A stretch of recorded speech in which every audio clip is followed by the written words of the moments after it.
الشيطان الرجيم ببركة بسم الله الرحمن الرحيم واتبع سبيل من أناب إليه آمنت بالله ورسوله صدق الله مولانا العظيم درود پاک کا ورد کر لیں اللہم صلی وسلم علی سیدنا و مولانا محمد وعلی آل سیدنا و مولانا محمد وبارک وسلم صلو علیہ الصلاة والسلام علیکہ یا رسول اللہ صلی اللہ تعالیٰ علیہ وسلم منبر رسول پر جلوہ افروز جملہ علماء ذوی الاحترام میری نظروں کے سامنے موجود جملہ سنی عوام السلام علیکم ورحمۃ اللہ تعالی وبرکاتہ۔ بغیر کسی تمہید کے اور بغیر کسی اور طرف جاتے ہوئے اپنی گفتگو کو چند لمحوں کے لیے آپ کے سامنے پیش کرنے کے لیے حاضر ہو گیا ہوں۔ شاعر کہتا ہے کہ خواہش سے نہیں گرتے پھل جھولی میں، خواہش سے نہیں گرتے پھل جھولی میں، وقت کی شاخ کو میرے دوست ہلانا ہوگا۔ خواہش سے نہیں گرتے پھل جھولی میں، وقت کی شاخ کو میرے دوست ہلانا ہوگا، اور کچھ نہ ہوگا اندھیرے کو برا کہنے سے، کچھ نہ ہوگا اندھیرے کو برا کہنے سے، اپنے حصے کا دیا خود ہی جلانا ہوگا۔ سبحان اللہ، بے شک بے شک، اپنے حصے کا دیا خود ہی جلانا ہوگا۔ بڑی ہی پرفتن ماحول اور بڑی ہی علمیہ دور سے ہم اور آپ گزر رہے ہیں۔ یہاں پر صرف اور صرف ہمارے پاس صرف ایک چیز کے لیے وقت نہیں، بلکہ دنیا کے تمام فتنوں کے لیے، دنیا کے تمام معاملات کو پورا کرنے کے لیے، ان معاملات کو پورا کرنے کے لیے جو نہ ہمیں دنیا میں فائدہ پہنچاتا ہے نہ آخرت میں کسی طرح سے فائدہ دے گا، مگر ہم ان معاملات کو پورا کرنے کے لیے اپنا پورا زور لگاتے ہوئے نظر آتے ہیں، مگر جب دین کی باری آتی ہے، جب دین کی طرف آنے کی باری آتی ہے، وہاں پر ہمارے پاس نہ جانے کہاں کہاں سے بہانے ہمارے سامنے جنم لیتے ہوئے نظر آتے ہیں، اور ہم ایسے بہانوں کی تخلیق کرتے ہوئے نظر آتے ہیں کہ جس بہانے کا تصور بھی ایک بندہ نہیں کرتا۔ کبھی انسان اپنے آپ کو پاک ہوتے ہوئے بھی ناپاک کہتا ہوا نظر آتا ہے، کبھی انسان جو اچھا خاصا انسان سالم ہے، صحیح سالم ہے، اس کو قبر میں پہنچاتا ہوا نظر آتا ہے۔ کوئی انسان جس کے پاس نہ کسی طرح کی کوئی بیماری ہے، نہ کوئی ایسا معاملات ہے اس کے ساتھ جڑے ہوئے ہیں، مگر اس کو ہاسپیٹل میں پہنچانے کا ہم بہانہ کرتے ہوئے نظر آتے ہیں۔ مگر قرآن مقدس آپ کو بار بار میں یہی تعلیم دیتا ہے، بندے یہ تمام بہانے تمہارے لیے دنیا میں وقتی طور پر تمہیں فائدہ دیں گے تمہارے اعتبار سے، مگر کامیاب کہاں پہ ہوگا؟ کامیابی تو کہاں پہ پائے گا؟ اللہ فرماتا ہے وَاتَّبِعْ سَبِيلَ مَنْ أَنَابَ إِلَيْهِ، آ تو صحیح اس راستے پر، آ تو صحیح، چن تو صحیح، انتخاب تو کر اس راستے کو جو مجھ تک پہنچا دے، مجھ تک پہنچا دے۔ اور مجھ تک پہنچانے کے لیے کسی بہانے کی ضرورت نہیں پڑے گی، مجھ تک پہنچانے کے لیے کسی اور جگہ جانے کی ضرورت نہیں پڑے گی۔ اللہ فرماتا ہے ایسے لوگوں کی پیروی کرو۔ ہم دنیا اداروں کے پاس کوئی کام کروانے کے لیے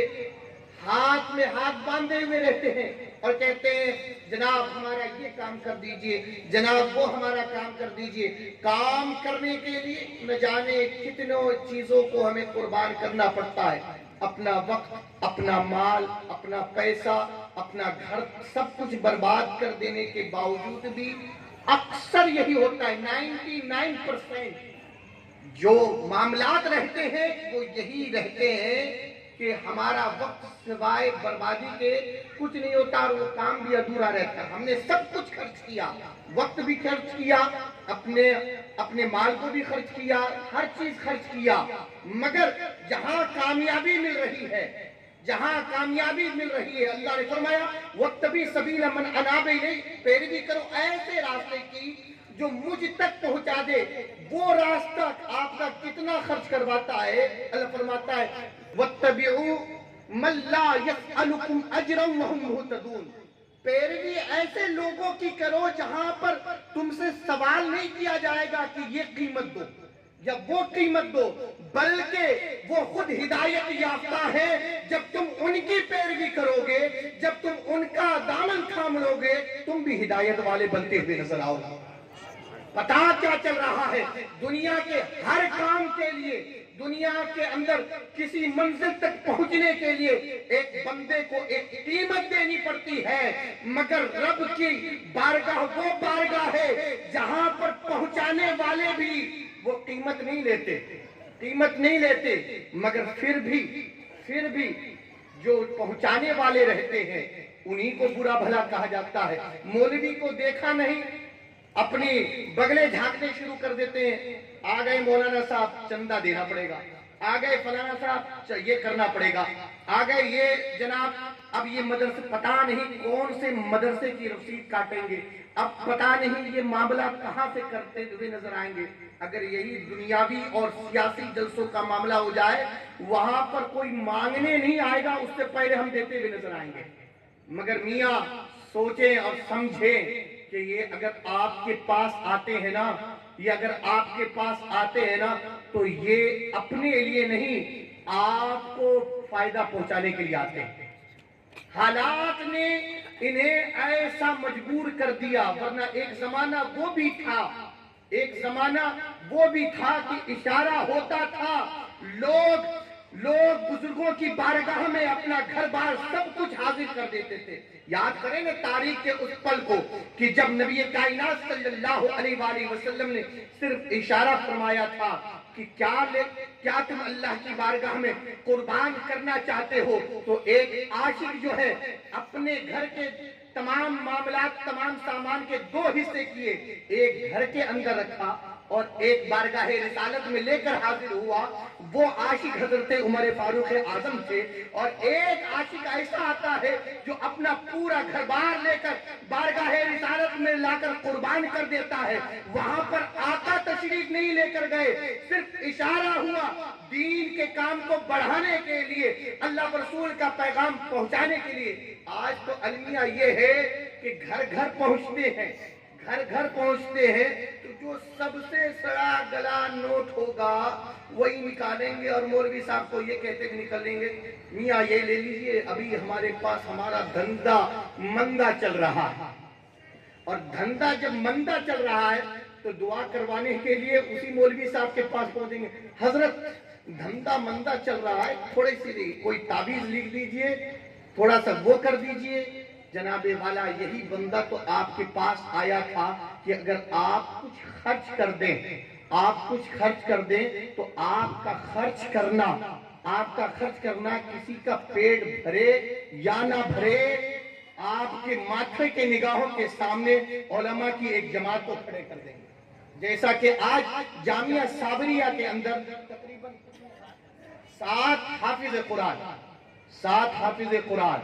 آپ کے سامنے آئیں گے، اور تقریباً کل 13 عالمہ فاضلہ کل جن کو ختم بخاری شریف کرنے کا ایک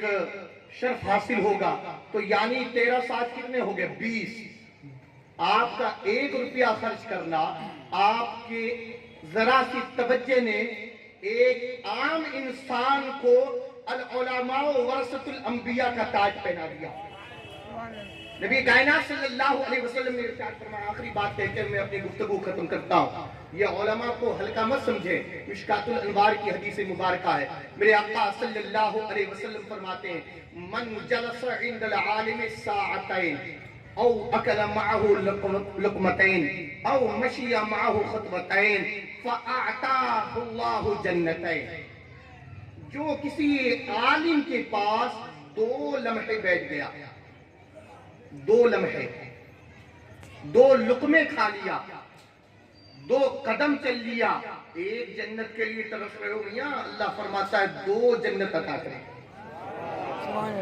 یہ اللہ تبارک و تعالیٰ نے ان علماء کو اتنا شرف دیا ہے تو ان سے بھاگے نہیں بلکہ ان کے دامن کو پکڑے رہے، انشاءاللہ مولا تعالیٰ اس دنیا میں بھی کامیاب رہیں گے اور آخرت میں بھی کامیاب رہیں گے۔ یہ علماء ہیں، یہ علماء اپنا سب کچھ قربان کر کے آپ کے بچوں کے مستقبل کو سنوارنے کے لیے تیار رہتے ہیں، اس لیے کہتے ہیں کہ خواہش سے نہیں گرتے پھل جھولی میں، وقت کی شاخ کو میرے دوست ہلانا ہوگا اور کچھ نہ ہوگا اندھیرے کو برا کہنے سے اپنے حصے کا دیا خود ہی جلانا ہوگا۔ زندگی نے پھر کبھی وفا کی، انشاءاللہ ملاقات وما علینا الا البلاغ۔